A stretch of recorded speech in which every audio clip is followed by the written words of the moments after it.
tocado la presentación del conferenciante que tenemos aquí hoy, que se llama Gustavo Bueno Sánchez. Y Gustavo Bueno es, desde hace muchos años, profesor de filosofía de aquí, de la Facultad de Filosofía de Oviedo. De hecho, fue profesor mío allá por la prehistoria, en los años 80, aunque también después tuve la oportunidad de que me diese también unos cursos de doctorado. Él es doctor también en filosofía, hizo una tesis doctoral sobre un filósofo asturiano también, Ceferino González, de La Viana, creo que era, ¿no? Y un filósofo tomista del siglo XIX que tuvo cierta proyección internacional. Es, a mi modo de ver, especialista en filosofía española. Él imparte esa asignatura, por lo menos siempre la impartió. Y sobre ese tema, aunque no solo sobre ese tema, ha dirigido muchísimas tesis doctorales. Es también coordinador del proyecto de filosofía en español, que a mi parecer es uno de los proyectos más ambiciosos y más bonitos que lidera él. Y gracias a él podemos leer en Internet, además, la mayoría de las obras de Feijóo y la mayoría de las obras de Menéndez Pelayo, por ejemplo, incluso la traducción del latín de algunos filósofos hispanohablantes que están dentro de ese proyecto en español. Es también editor de la filosofía de la revista El Basilisco, una de las revistas de filosofía en español con más proyección internacional también. Ha sido y es el alma mater de la Fundación Gustavo Bueno, y quizás sea esta la forma que ha tenido Oviedo y la filosofía de Oviedo y la filosofía del grupo de Oviedo de proyectarse también de manera internacional. Es, a mi modo de ver, también un gran polemista y digamos que ha dado buena cuenta de ello cuando se ha presentado en numerosos programas de televisión. Es experto, a mi modo de ver, en investigación académica, o experto relacionado, digamos, con la investigación en general en filosofía. Y tengo para mí que es un gran detective en este campo, ¿verdad? Porque como es un bibliófilo, incluso un bibliómano, investiga mejor que nadie los avatares por los que han pasado los libros. Yo recuerdo la investigación que hace sobre todo sobre la política de Aristóteles, que es interesantísima. También es especialista en esto de la investigación, sobre todo en establecer recursos por Internet. Sí, y ya termino. Y sobre todo es el conocedor del materialismo filosófico, y de eso nos va a hablar. Ya está. Vale. Bueno, pues muchas gracias, Salvador. Todo lo que ha dicho es mentira, pero bueno, bien, como tu antiguo alumno, pues está bien. Y entonces, digamos, lo que me han pedido es hablar de Gustavo Bueno y el materialismo filosófico. Y entonces yo voy a hablarles 30 minutos para que quede un poco de tiempo por si quieren hacer alguna pregunta. Como es natural, yo no voy aquí a intentar exponer lo que es el materialismo filosófico ni nada por el estilo, sino simplemente ofrecerles una visión general, porque tienen profesores de filosofía buenísimos que les pueden explicar otras cosas, etcétera, etcétera. Y lo que les voy a contar entonces es cómo se produjo la circunstancia de que Gustavo Bueno acabara siendo, pues cuando hoy se entra en la Wikipedia y pones materialismo filosófico, pues una de las entradas dice el sistema creado en torno a Gustavo Bueno. Gustavo Bueno nace en el año 24 en un pueblo de La Rioja, en una familia de médicos. Mi abuelo y mi bisabuelo eran médicos. Pero mi abuelo tenía inquietudes filosóficas. En los años 20 publicó un libro que se llamaba Evolucionismo y Resurrección, y otro libro que se llamaba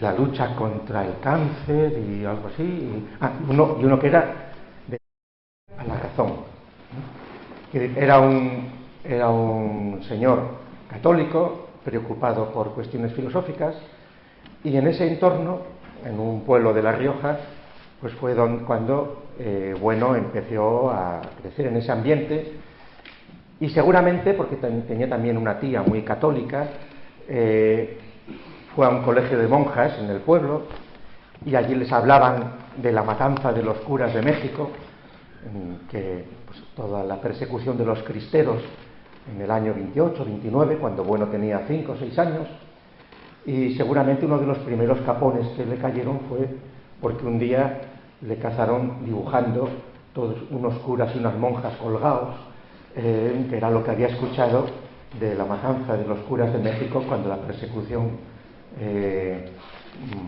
liberal anticatólica que se produjo en aquellos años en México, antes de que en el 31, cuando la República, etcétera, pues pasaran cosas parecidas en España. ¿Con esto qué quiero decir? Pues que en el entorno de cercanía con la filosofía, un tío suyo, el tío Leoncio, no solo era cura, sino que era capellán militar castrense.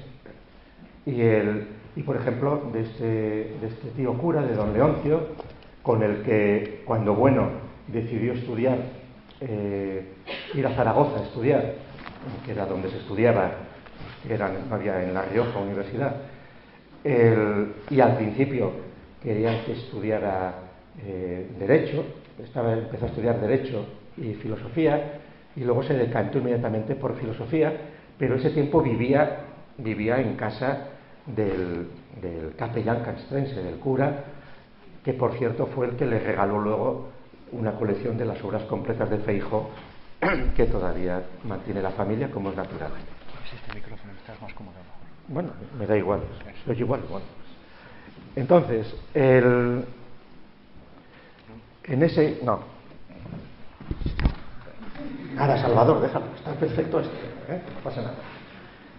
Entonces, les digo, ese es el entorno de un joven español que no tuvo que hacer la guerra civil, porque había nacido en el 24, es decir, cuando empieza la guerra civil tiene 12 años, no le toca hacer la guerra, pero es de las primeras generaciones de la posguerra, con un interés por la filosofía desde muy joven, y de hecho estudió filosofía, hizo los comunes en Zaragoza y luego fue a estudiar a Madrid, de manera que Bueno nunca estuvo estudiando en un seminario, como la mayor parte de los profesores de filosofía de aquella época habían sido antes clérigos, sino que era un chaval de un entorno católico, como es natural, pero de médicos, que se enfrenta con las cuestiones de la filosofía así directamente.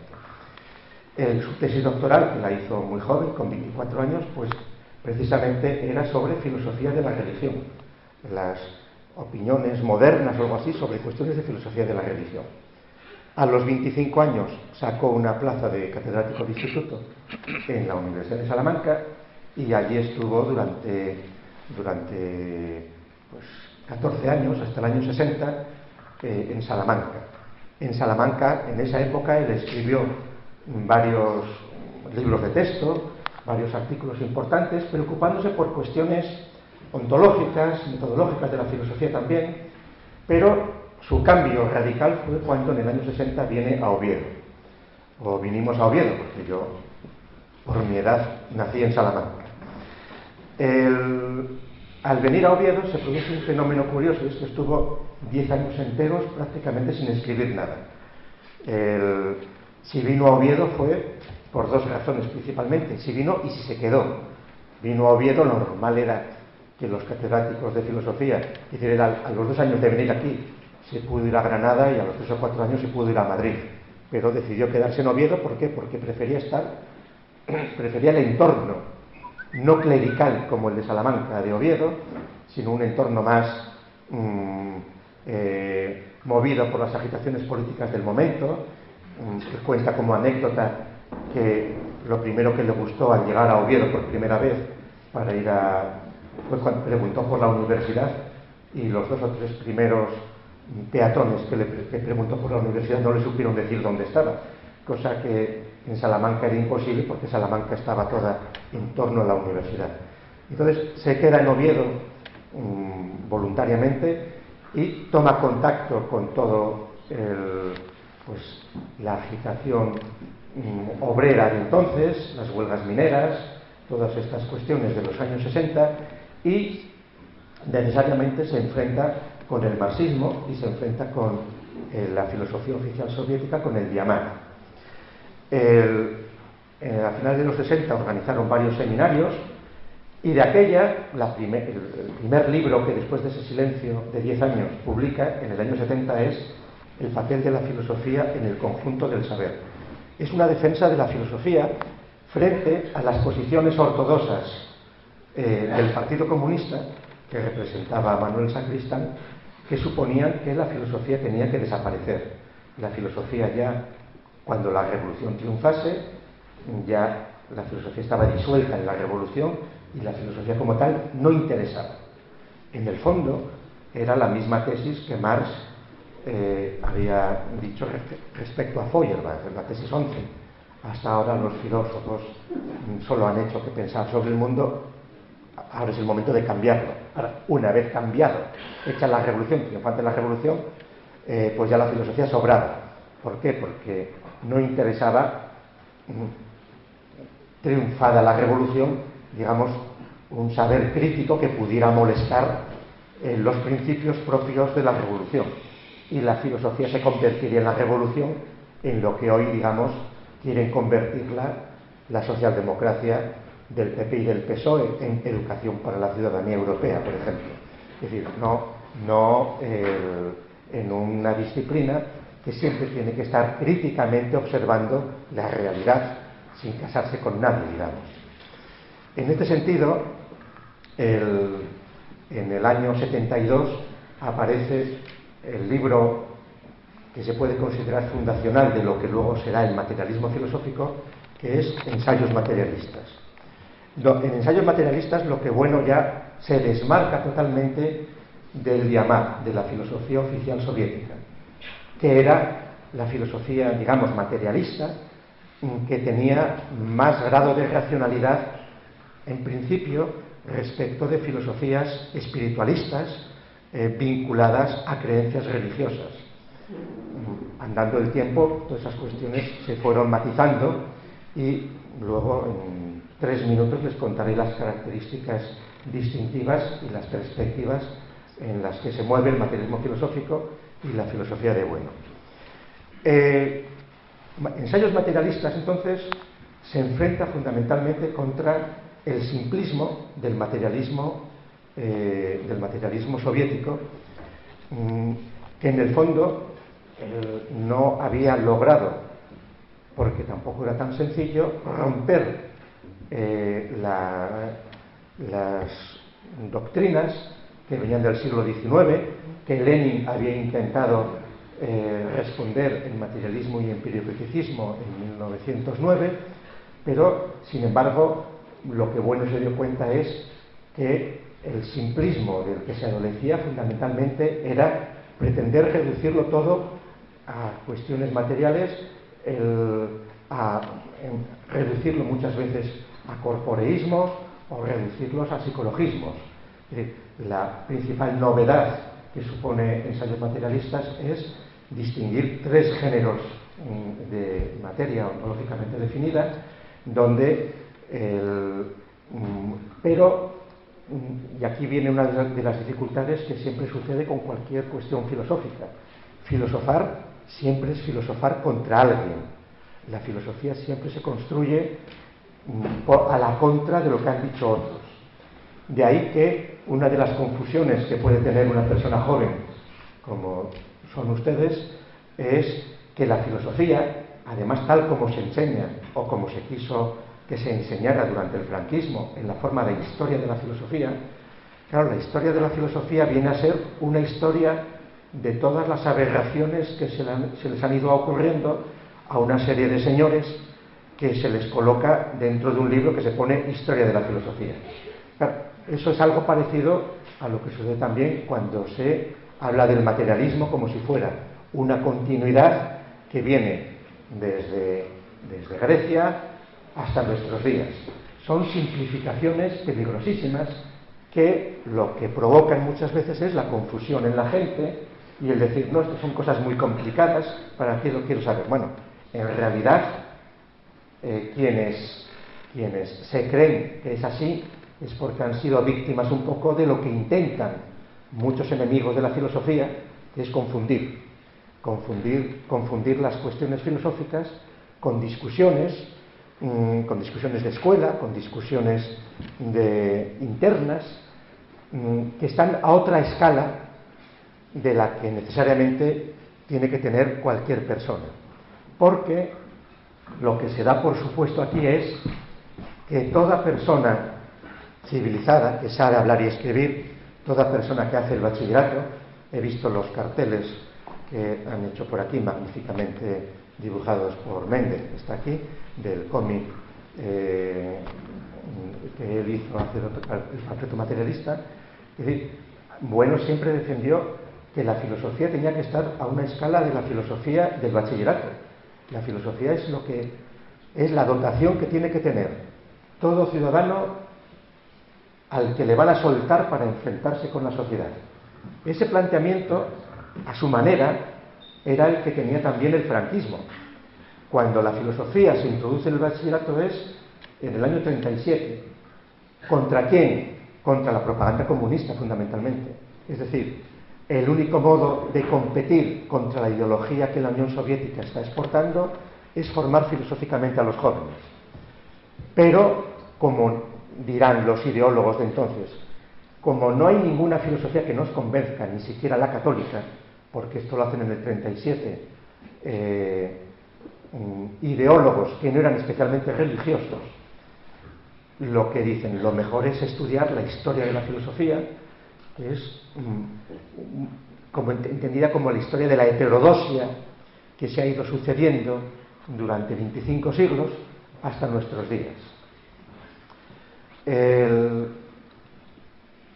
Evidentemente, la filosofía, históricamente, cuando surge, comienza enfrentándose con las religiones establecidas. La filosofía, en plan estricto, surge con Platón, con Aristóteles, enfrentándose al panteón de los dioses griegos, viéndolos como algo inconsistente desde el punto de vista racional. Y Aristóteles crea una idea límite, que es el noesis noéseos, un ser que no puede existir, porque que no es el dios del panteón de los dioses secundarios, de los dioses héroes en los que cree la religión griega, más avanzada que la egipcia, que todavía estaban con animales y con animales mezclados con hombres. Pero Aristóteles dice, no, esa idea de Dios metafísica es el que la inventa. Si existiera ese ser superior, tendría que ser tan superior que ni siquiera perdería el tiempo en intentar conocer el mundo. Es decir, quien inventa la idea de Dios como Dios metafísico, el Dios de los filósofos, es Aristóteles, pero sucede que inmediatamente ese Dios de Aristóteles lo abducen, lo cogen, lo absorben los judíos, luego los cristianos y luego los protestantes. Es decir, se reinterpreta la crítica filosófica a las religiones primarias y secundarias que hacen los filósofos griegos, se incorpora al dogma filosófico cristiano, judío-cristiano, que domina la Edad Media. Cuando surge la escisión islámica es totalmente antifilosófica. Es lo que el califa Omar dijo cuando se enfrentó con la biblioteca de Alejandría y dijo, aquí está muy bien, todo el saber de la antigüedad está en la biblioteca de Alejandría, pero solo pueden pasar dos cosas: que estos libros que hay aquí digan cosas contrarias al Corán. Si dicen cosas contrarias al Corán, incinérense. Y también puede decir que digan lo mismo que el Corán. Pero si dicen lo mismo que el Corán, también sobran, porque para eso tenemos ya el Corán. Incinérense. Y quemó la biblioteca de Alejandría. Y entonces los islamistas ortodoxos les vale con el Corán. Claro, con el Corán, y eso pasó, esa crisis pasó en el siglo XII en Córdoba, cuando los clérigos mahometanos condenaron a Averroes, y la filosofía se acabó en el seno del Islam hasta nuestros días, porque a los del Estado Islámico les basta con el Corán. Y entonces es inútil intentar explicar filosofía, o es inútil intentar hacer crítica a la concepción del mundo que les da el Corán a quien es creyente. Y desde el punto de vista del creyente lo que hará será pues procurar incinerar al enemigo y ni entrar a discutir. Y eso es así. Es decir, que como es inútil, seguramente, pues qué sé yo, a una pareja de estas de testigos de Jehová que van predicando por ahí, intentar convencerle de que está en el error, ¿no? Tienen ya argumentos cerrados que, bueno, pues uno tiene muy buena voluntad para discutir, pero seguramente tienen ya mecanismos de fundamentalistas religiosos más potentes de los que tú les puedas decir, y ahí sí que se puede reducir psicológicamente y todo o sociológicamente las razones por las cuales, por ejemplo, la posibilidad de la filosofía en esos entornos es prácticamente nula. Bueno, pues la cosa curiosa es que el desarrollo de la filosofía, donde se produce principalmente, es en la Edad Media católica. Frente al Islam, para tener que armarse racionalmente frente a los argumentos judíos y musulmanes, etcétera, etcétera. Claro, ¿cuándo entra en crisis todo este modelo? Pues entra en crisis en el siglo XIX, cuando el propio desarrollo de las ciencias demuestran que el cuento para niños con el que se justificaban pues las creencias religiosas que tranquilizaban a millones de personas, había que revisarlos. Y entonces es toda la dialéctica del siglo XIX y del XX. Y en el siglo XX, entonces, hay dos sistemas filosóficos principalmente en pugna: aquellos de tradición clásica, fundamentalmente cristiana evolucionada, protestante, y los que se presentan como materialistas, el sistema soviético principalmente. ¿Qué sucede? Que coincidiendo con la publicación de Materialismo y Empiricismo, Ensayos materialistas del 72, prácticamente no tuvo recepción por parte del materialismo soviético. Al revés, en el año 73-74, en los dos años siguientes, se publicaron en España 6 ediciones de Materialismo Empírico-Criticismo, de la obra de Lenin. Es decir, aquí la filosofía oficial soviética seguía a piñón fijo, y muchos identificaban materialismo con el materialismo soviético. No.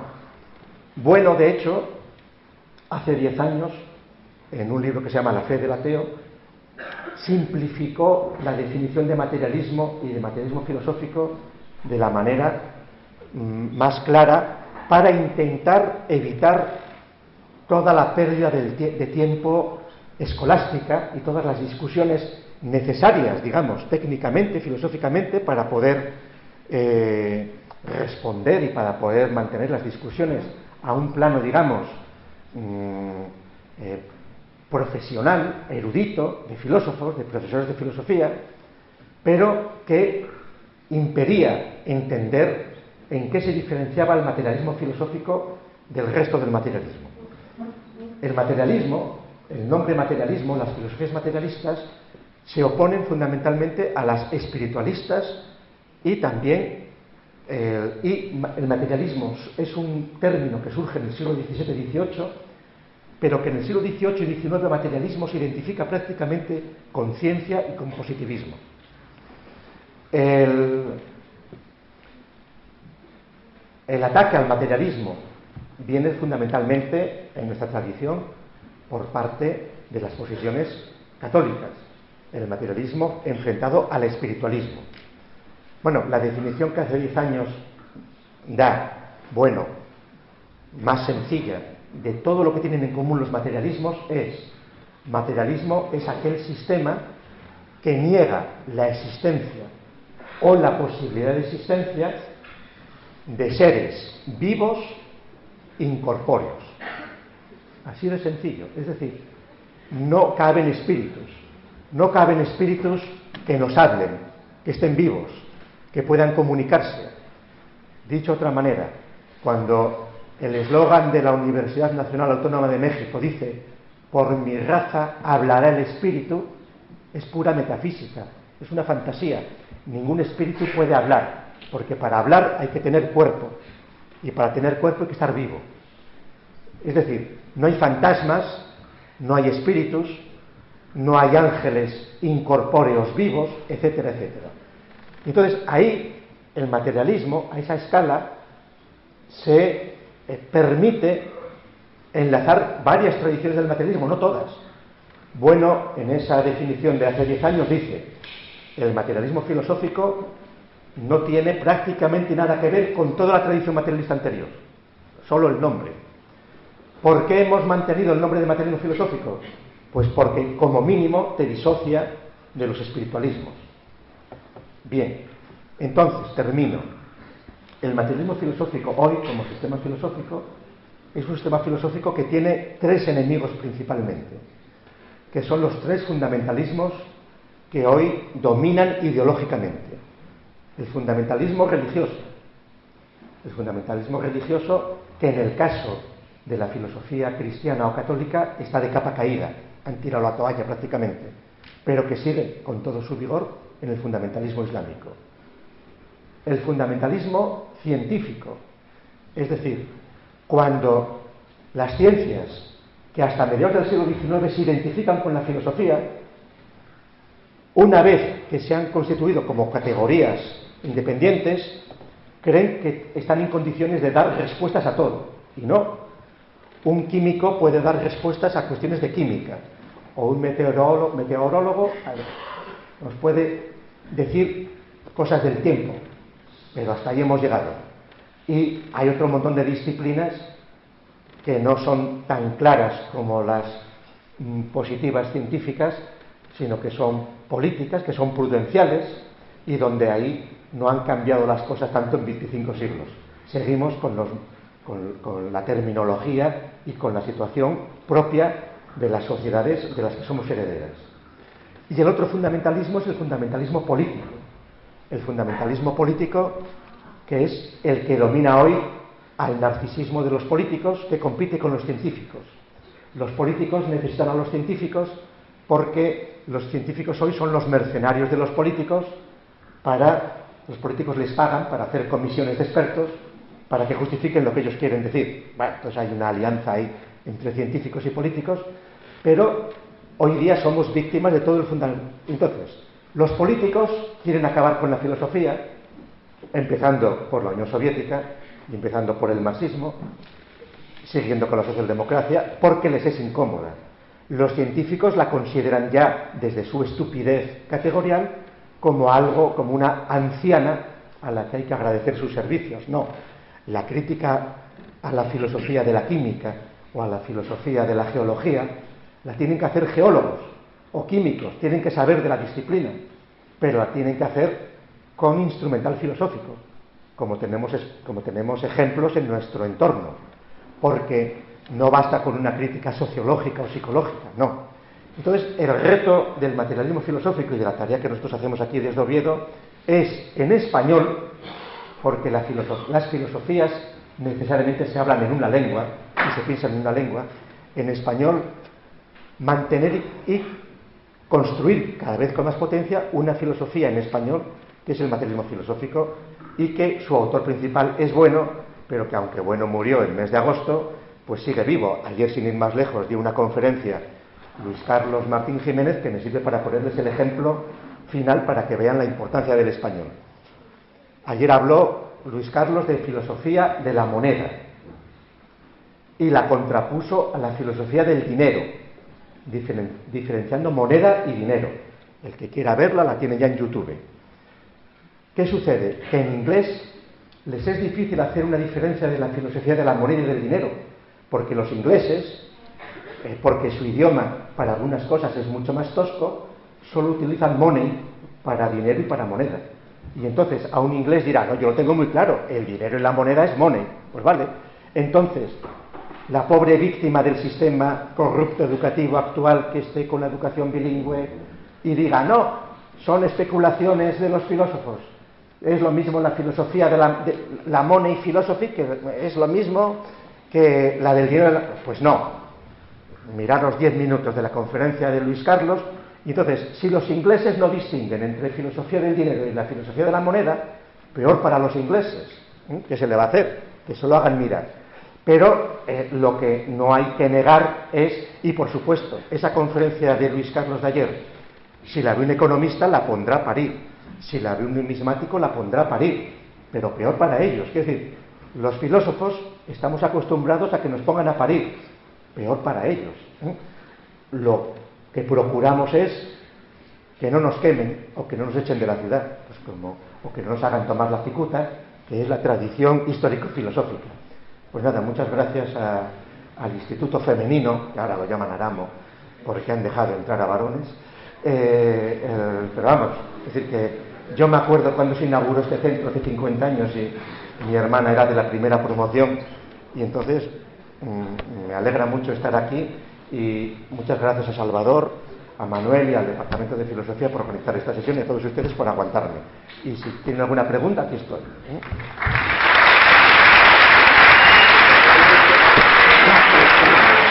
Bueno, tienen tiempo, ¿no?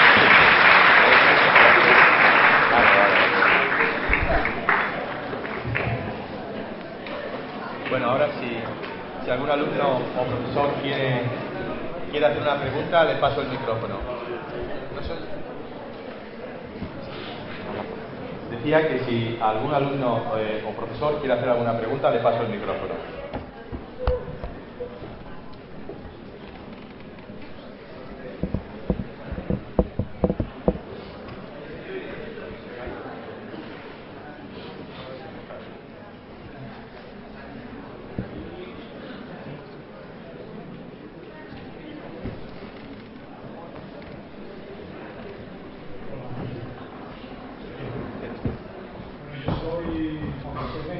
Espera un momento que a ver si te pone en conexión. Soy Juan José Méndez, el autor del panfleto materialista. Y bueno, quería que tuvieras algún apunte sobre los sofistas actuales, los suplantadores de la filosofía en la actualidad.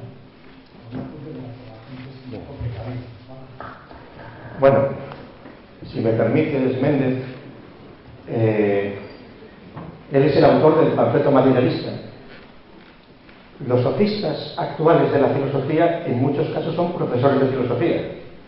Eso para empezar. Porque para ser filósofo no hay por qué ser profesor de filosofía. Y Méndez es un ejemplo. Méndez estudió unos cursos de biológicas y hoy es cartero en Oviedo. Y sabe más de filosofía que muchos profesores de filosofía. ¿Por qué? Y con esto yo no quiero hacer un ataque a profesores de filosofía, pero es normal, por lo que les dije antes. Muchos profesores de filosofía, en realidad, están dentro de una ideología que les envuelve. Es decir, están haciendo filosofía para intentar justificar sus creencias que les vienen por otros caminos. Entonces, eso ya es difícil de encajar, ¿no? Totalmente respetable y a determinada escala, no quiere decir que haya que negar lo que pueden hacer esos autores. Antes dijo Salvador que yo hice mi tesis doctoral sobre el cardenal Fray Ceferino González, y me alegro mucho de haberla hecho sobre esa persona y no sobre un materialista entre comillas del 19 o cosas así. ¿Por qué? Porque me permitió conocer desde dentro el sistema de la filosofía cristiana que este cardenal asturiano ayudó tanto a intentar relanzar frente al avance de las ciencias, y que en su manera logró mover, aunque los límites, digamos, vinieron ya fundamentalmente después del Concilio Vaticano II. Bien, evidentemente quienes sean creyentes esto no lo aceptarán, pero a quienes sean creyentes pues habrá que invalidarles la posibilidad de ser creyentes en el Capital, en materialismo, en pirocticismo, en el Corán, con otro tipo de creencias, o en los escritos de los niños de Dios, o en la Biblia de los testigos de Jehová. Bien, entonces, los primeros sofistas están ahí, en el propio gremio de profesores de filosofía. Eso, como es natural, te hace ganar enemistades entre el gremio de profesores de filosofía, porque yo soy profesor de filosofía, pero, claro, lo peor que le puede surgir a un grupo es que se convierta en un gremio y de ayuda mutua. Eso es un sindicato, está bien, pero eso mata la filosofía. Y luego, los sofistas son todos los que pretenden ingenuamente o con maldad, y aquí lo grave es que inicialmente suele ser con maldad, pero luego sus seguidores ya lo hacen ingenuamente, ya se lo creen, suplantar la tarea crítica de la filosofía, y te ofrecen soluciones clarísimas para qué hay que hacer para resolver los problemas de España, qué hay que hacer para resolver los problemas sociales, qué hay que hacer para resolver las cuestiones candentes del crecimiento demográfico por unos sitios, de la despoblación demográfica de España, por ejemplo, por otros. Entonces, tiene soluciones ideológicas que se las dan las ciencias políticas, que se las da la sociología, que se las da la psicología, que se las da cualquier aplicación científica. Y entonces, pues con más ciencia, con más democracia, claro, eso. Y lo grave es que se lo creen. Les pongo un ejemplo muy sencillo. Cuando Estados Unidos quita a Saddam Hussein, cree que Saddam Hussein era socialista, era de la Internacional Socialista. El partido Baas Árabe Socialista era de la Internacional Socialista. Saddam Hussein era todo lo que quisieras, como Gaddafi todo lo que quisieras, pero mantenían el equilibrio en aquella zona. Cuando lo quitan, se creen de verdad que organizando democracia, o como luego se hizo en la primavera árabe en Egipto, que organizando internet, participación, partidos y democracia iban a poder convertir aquello en sociedades democráticas. Una ingenuidad total, porque en el Islam no cabe democracia, ni sociedades democráticas. Cuando ha habido elecciones en los países islámicos, gana el fundamentalismo islámico. Y entonces, el mito de creer que la democracia es extensiva a todo el mundo, pues para el que se lo crea, claro, los chinos son más hábiles y tienen cortada toda la propaganda. Toda la propaganda exterior. Y es que en China no permiten hacer propaganda contra el régimen chino. Pues menos mal, porque fíjense si todos los frikis que hay queriendo calentar a los chinos les levantaran contra el régimen chino, lo que nos esperaba al resto de los mortales, digamos, o lo que nos esperará, porque evidentemente sofistas son los que dicen que estamos ya en el fin de la historia, o que la paz perpetua, ¿no? Son sofistas y cantamañanas, porque lo de la paz perpetua solo se lo creen, pues eso, los que están en posiciones religiosas muy ingenuas, en algunos casos, o para engañar al resto del personal, o lo que quieren que creamos para mantenernos en la estupidez, que seguramente es aquella que más conviene al sistema, a la casta, incluyendo a los que iban contra la casta hace 2 años. A ver, ¿alguien más quiere hablar?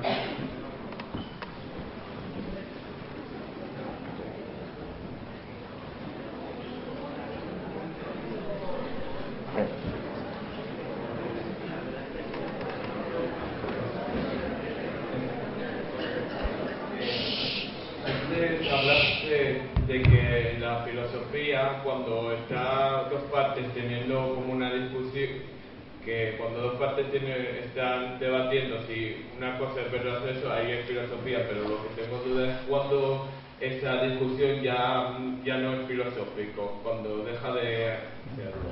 Bien, muy buena pregunta. la filosofía es un saber de segundo grado. La filosofía, tal como nosotros la entendemos, no es un saber en sí mismo.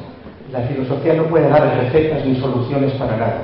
Es un saber crítico que parte sobre los otros saberes y sobre las realidades existentes. Esos saberes pueden ser saberes muy rigurosos, pueden ser saberes científicos positivos.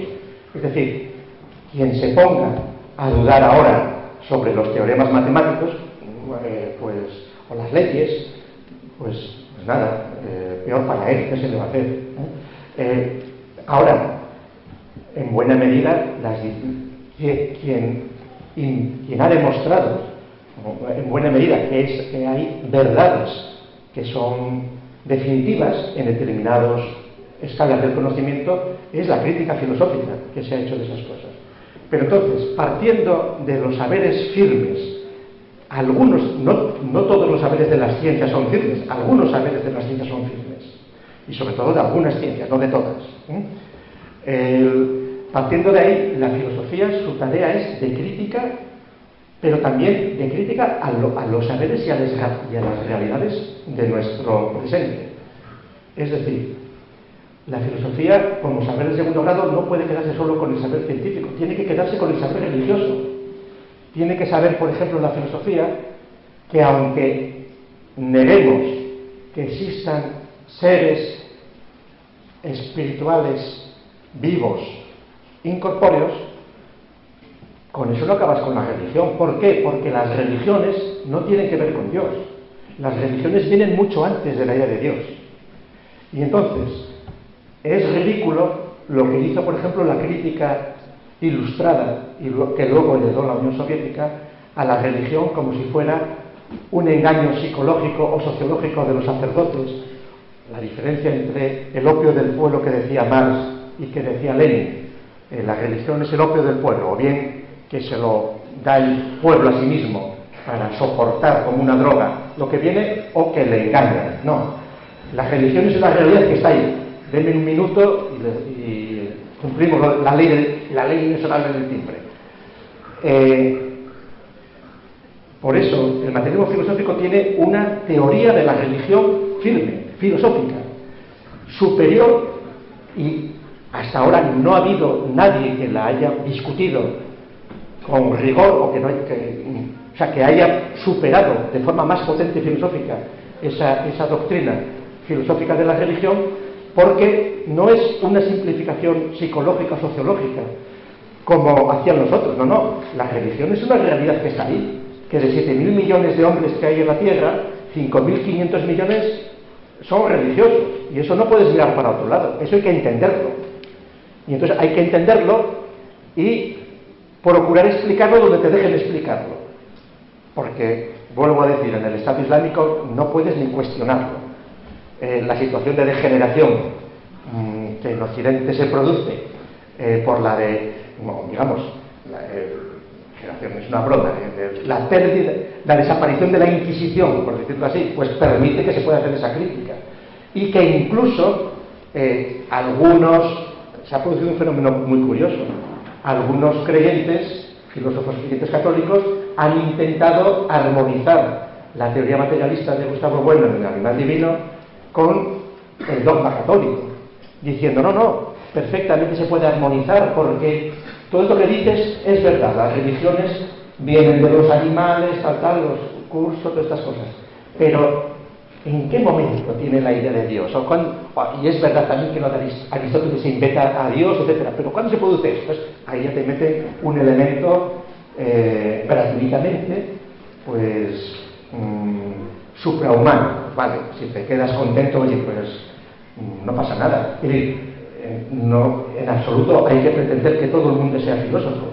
Lo que tiene que hacer en el bachillerato unos cursos de filosofía es que los alumnos, por lo menos, no se la metan doblada, o sea, que sepan distinguir cuando les están introduciendo ideología en vena, y entonces dotarles de los mínimos recursos para poder pensar por su cuenta y no ser unas meras antenas o unos meros imbéciles repitiendo el dogma que les han contado, sujeto a cualquier tipo de esos tres fundamentalismos: religioso, político y científico. Y si quieren saber más, a Internet y a sus profesores.